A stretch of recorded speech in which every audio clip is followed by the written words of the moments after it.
السلام علیکم ورحمۃ اللہ وبرکاتہ۔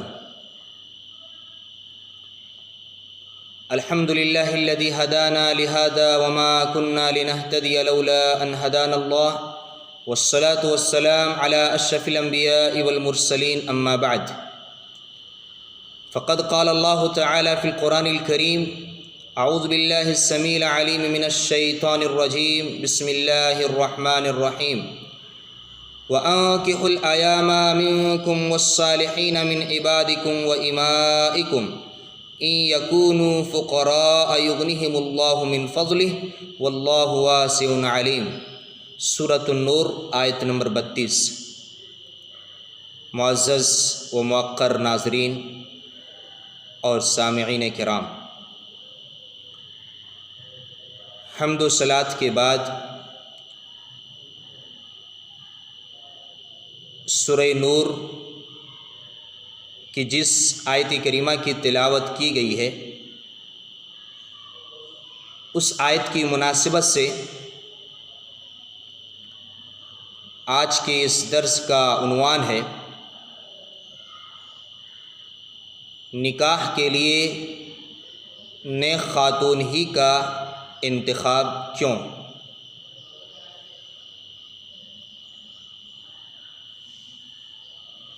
آئیے سب سے پہلے آیت کریمہ کا ترجمہ دیکھتے ہیں جو ابھی آپ کے سامنے پڑھی گئی۔ اللہ سبحانہ و تعالی نے بیان فرمایا وَأَنكِحُوا الْأَيَامَ مِنكُمْ وَالصَّالِحِينَ مِنْ عِبَادِكُمْ وَإِمَائِكُمْ، اور تم میں سے جو مرد و عورت بے نکاح ہوں اس کا نکاح کر دو، اور اپنے نیک بخت غلام اور لونڈیوں کا بھی نکاح کر دو۔ ان یکونوا فقراء یغنیہم اللہ من فضلہ، اگر وہ مفلس بھی ہوں گے تو اللہ سبحانہ و تعالیٰ اپنے فضل و کرم سے انہیں غنی بنا دے گا۔ واللہ واسع علیم، اور اللہ سبحانہ و تعالیٰ کشادگی والا، علم والا ہے۔ موقر ناظرین، یہاں ایک سوال پیدا ہوتا ہے کہ آخر شادی کے لیے، نکاح کے لیے ہم کن عورتوں کا انتخاب کریں؟ خواتین کے کن کمالات اور خوبیوں کی بنا پر ان سے نکاح کیا جائے؟ تو آئیے اس کا صحیح ترین جواب صحیح بخاری کی حدیث نمبر 5090 اور صحیح مسلم کی حدیث نمبر 1466 سے لیتے ہیں۔ راوی حدیث حضرت ابو ہریرہ رضی اللہ تعالی عنہ ہے، وہ بیان کرتے ہیں کہ نبی اکرم صلی اللہ علیہ وسلم نے ارشاد فرمایا تنکح المرأۃ لأربع لمالها ولحسبها ولجمالها ولدینها فاصبر بذات الدین تربت یداک۔ اللہ کے رسول صلی اللہ علیہ وسلم فرماتے ہیں کہ عورتوں سے نکاح 4 چیزوں کی بنا پر کیا جاتا ہے۔ لمالها، مالداری کی وجہ سے، ولحسبها، حسب نسب کی بنا پر، اور عورت کے حسن و جمال کی بنا پر، اور اس کے دینداری کی بنا پر۔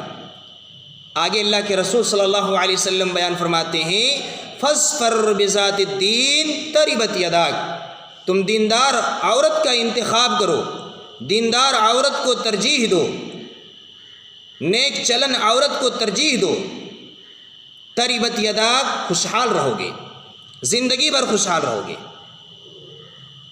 اس حدیث مبارکہ سے معلوم ہوا کہ عموماً لوگ انہی 4 چیزوں کو پیش نظر رکھتے ہیں جب وہ کسی عورت سے نکاح کرنا چاہتے ہیں: مال، حسب و نسب، جمال اور دینداری۔ مگر آپ صلی اللہ علیہ وسلم نے کس چیز کو ترجیح دی؟ کیا آپ صلی اللہ علیہ وسلم نے مالداری کو ترجیح دی، حسب و نسب کو ترجیح دی، حسن و جمال کو ترجیح دی؟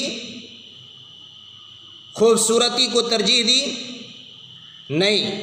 آپ صلی اللہ علیہ وسلم نے اگر کسی چیز کو ترجیح دی ہے تو وہ دین ہے، وہ اخلاق ہے، دینداری ہے، اور آپ صلی اللہ علیہ وسلم نے اس کی وجہ بھی بیان فرمائی۔ تربت یداک، دیندار کو اگر تم نکاح کے لیے انتخاب کرو گے، دیندار عورت کو اگر تم ترجیح دو گے، تربت یداک، زندگی بھر خوشحال رہو گے۔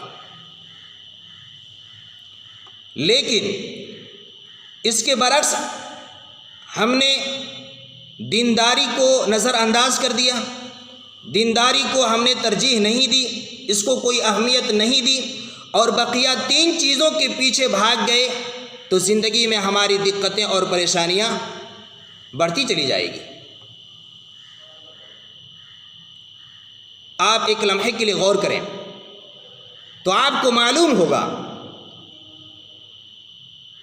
کہ اگر عورت دیندار ہو تو صحیح معنوں میں وہی عورت اپنے شوہر کے لیے وفادار ہوتی ہے، اپنے شوہر کا ہمیشہ خدمت گزار اور اطاعت گزار ہوتی ہے، وہ نیک چلن ہوتی ہے،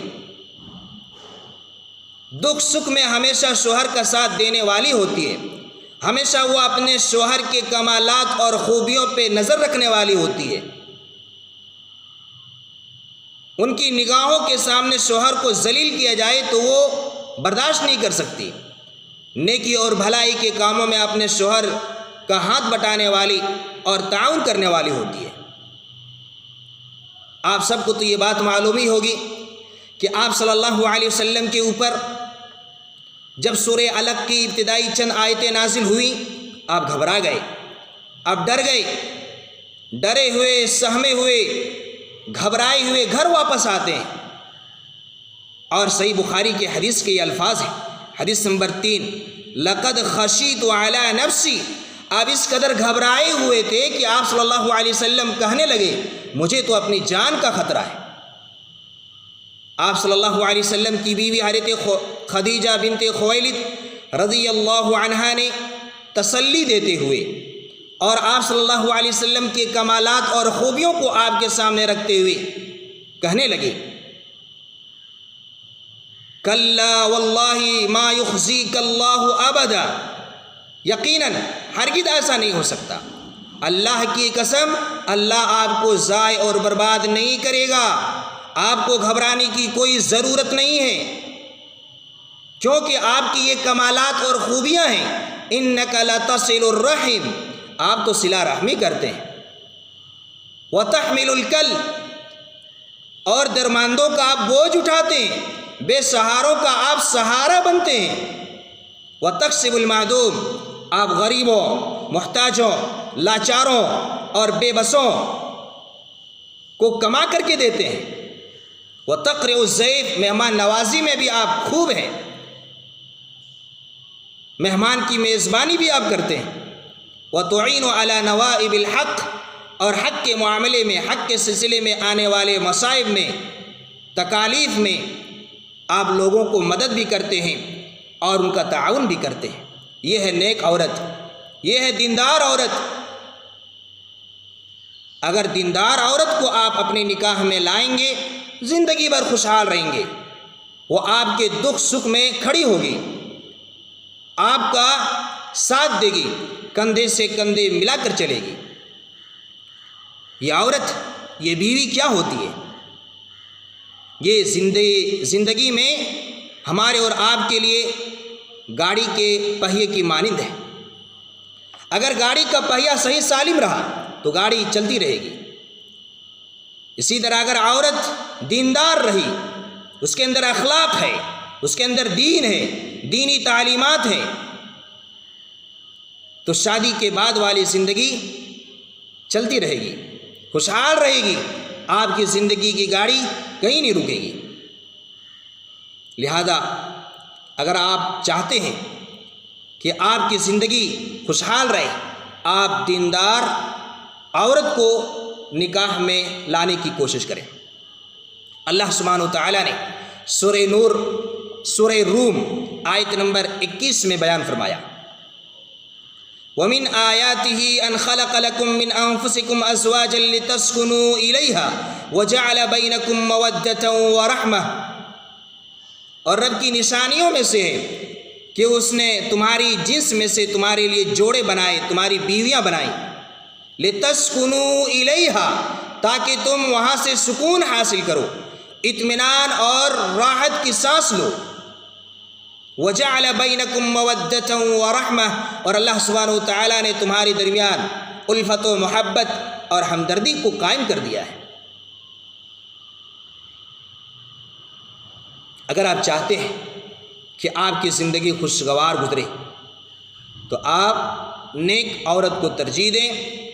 آپ صلی اللہ علیہ وسلم نے اس کی وجہ بیان فرمائی، تریبت یداک، نیک عورت کو نکاح میں لاؤ گے تو ہمیشہ خوشحال رہو گے، اور اگر اس کے برعکس کیے تو ہمیشہ روتے رہو گے اور زندگی میں دقتیں اور پریشانیاں بڑھتی چلی جائے گی، آنے والی نسلوں میں بھی تباہی مچ جائے گی۔ لیکن اگر نیک عورت کو لے آئے ہیں تو سمجھیے آئندہ نسل کے لیے اصلاح اور تربیت کے اعتبار سے وہ عورت مفید اور بہتر ثابت ہوتی چلی جائے گی۔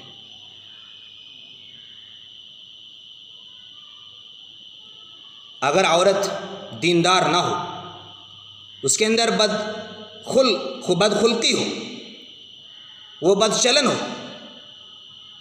تو زندگی جہنم بن کے رہ جاتی ہے۔ اسی لیے اللہ کے رسول صلی اللہ علیہ وسلم نے ایک دعا سکھلائی، اس دعا کو ہر ایک شوہر کو پڑھتے رہنا چاہیے۔ وہ دعا کیا ہے؟ سلسلہ صحیحہ کی حدیث ہے، حدیث نمبر 3137، اللہم انی اعوذ بک من جار السوء ومن زوج تشیبنی قبل المشیب، یا اللہ میں برے پڑوسی سے تیری پناہ چاہتا ہوں، اور ایسی بیوی سے بھی تیری پناہ چاہتا ہوں جو بڑھاپے سے پہلے مجھے بوڑھا کر دے۔ بڑھاپے سے پہلے بوڑھا کر دینے کا کیا معنی اور مطلب ہے؟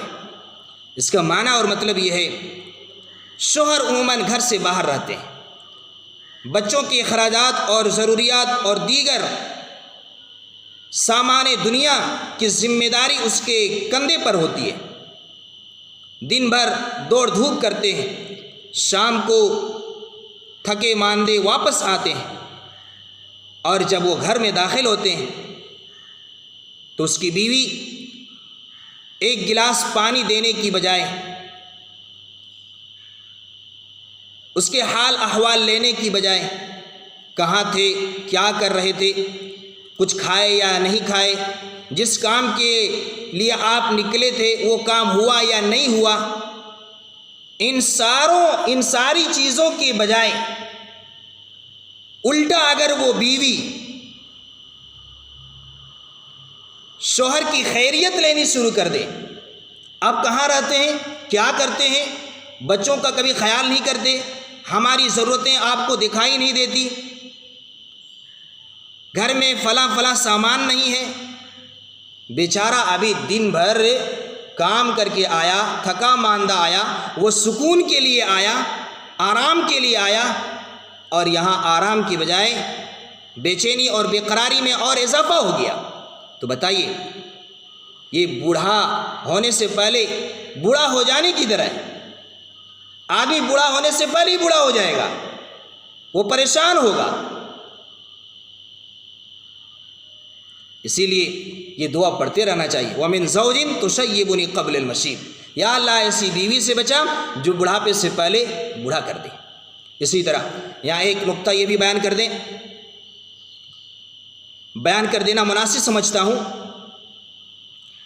کہ لڑکی والے جب لڑکے کا انتخاب کریں تو وہ دیندار لڑکے کو ترجیح دیں، جس طرح سے لڑکے والے دیندار لڑکی کو ترجیح دیں گے، اسی طرح لڑکی والے بھی دیندار لڑکے کو ترجیح دیں۔ عموماً دیکھا جاتا ہے کہ لڑکی والے لڑکے کے دین اور اخلاق کی جانب نہیں جاتے، ان کا ذہن و دماغ کس جانب جاتا ہے؟ لڑکا کیا کر رہا ہے، لڑکا کماتا کتنا ہے، اس کا نوکری ہے یا نہیں ہے، اس کی خود کی گاڑی ہے یا نہیں ہے، اس کا خاندان کیسا ہے، کتنے بھائی بہن ہیں،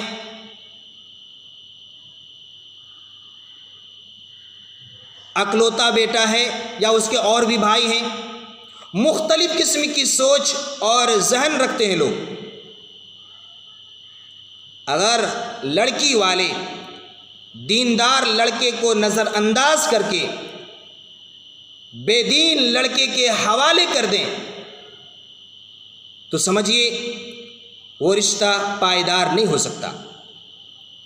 آئے دن لڑائیاں اور جھگڑے ہوگی، آئے دن اختلافات ہوں گے، میاں بیوی میں لڑائی اور جھگڑے ہوں گے، پھر نوبت طلاق تک بھی آ سکتی ہے،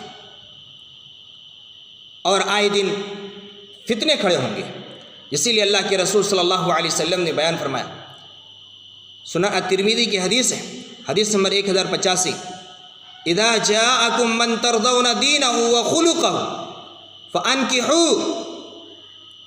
سنو، جب تمہارے پاس کوئی ایسا نکاح کا پیغام آئے لڑکے کی جانب سے جس کے دین اور اخلاق سے تم راضی اور مطمئن ہو تو تم اس کا نکاح کر دو، اپنی لڑکی کو اس کے ہاتھ میں دے دو۔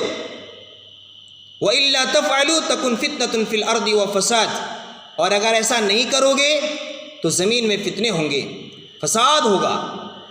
آپ صلی اللہ علیہ وسلم سے پوچھا گیا، وَإِنْ كَانَ فِيهِ، اللہ کے رسول صلی اللہ علیہ وسلم اگر اس لڑکے کے اندر کوئی کمی ہو، یعنی دین اور اخلاق کے علاوہ مال میں کمی، حسن و جمال میں کمی یا حسب نسب میں کمی، آپ نے 3 دفعہ یہی جملہ دہرایا، اذا جاءکم من ترضون دینہ وخلقہ فانکحوہ 3 مرات۔ جب تمہارے پاس کسی ایسے لڑکے کی جانب سے نکاح کا پیغام آئے جس کے دین اور اخلاق سے تم مطمئن ہو تو اپنی لڑکی کو اس کی زوجیت میں دے دو، اس سے نکاح کرا دو۔ آپ نے جملے کو 3 دفعہ دہرایا۔ معزز ناظرین، یہ چند باتیں تھیں جو آپ کے سامنے رکھنے کی کوشش رہی۔ اللہ سبحانہ و تعالیٰ سے دعا ہے، یا اللہ جو شادی شدہ ہیں ان کی زندگی میں برکت عطا فرما، اور یا اللہ جو کنوارے ہیں انہیں دیندار خاتون اور دیندار لڑکے کو انتخاب کی توفیق عطا فرما، آمین۔ والسلام علیکم ورحمۃ اللہ وبرکاتہ۔